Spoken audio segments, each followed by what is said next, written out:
Okay guys, mao ni siya dalan nga gitawag Coastal Road sa Buena Vista, gikan Butuan to Nasipit. Mao ni siya ang dalan nga gi-connect karon sa kamulo pang gibuhat karon na siya sa Tinago area. Lusot ni siya dito sa Barangay 6 Buena Vista. Sa Barangay 8, or sa size lusot ito pa dong sa Barangay 7. No, lagay mga balay agian ani to kay standard size man siya kanang pang national highway gid nga kuan national highway. So kani siya ang direction mo na siya padong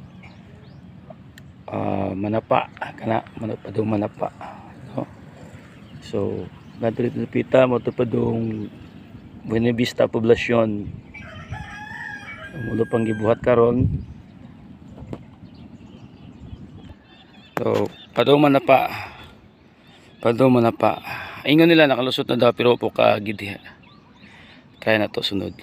So padulong ni siya og Buena Vista. Okay, Buena Vista. So kaning lugar mga igsoon, dati ni siyang fish pan. Makita nimo nga mga fish pan na siya da. So mga fish pan dito tinago na dapita, tinago area. Dito mga beach house na to da.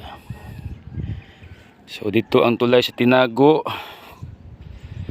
Mga fish pan na siya. Fish pan is una day. Makita nimo mga fish pan. Ibutangan lag tambak. So puhon mahimo ni siyang national highway o coastal road.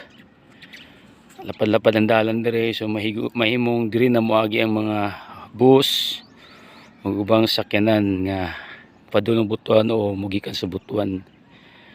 So medyo na siya ang atong national highway dito sa may katong karaang national highway mahimong ta siya natay alternatibong dalan. Medyo pag padung tag Butuan suti-suti na siguro kay medyo duha na may dalan. Okay, sige, hindi lang ta sa padayon sa unahan kay medyo init na kayo. Mao to ito padung Manapa. Makita nimo sa video nga wala pa dito na human, kamulok pa daw pero masumpay daw ni, nasumpay na daw ni. Magi ano daw padung dito, motor lang single. So tinago. So puhon nanay dito ang para poblasyon na napagihimo dito dapita.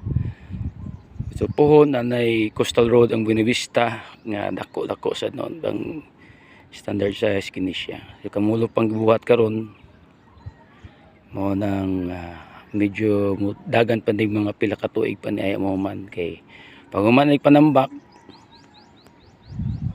butangan na ni siya og simento. So mga pila ka buwan na hiapagian. Okay, maoro to og maayong adlaw sa tanan.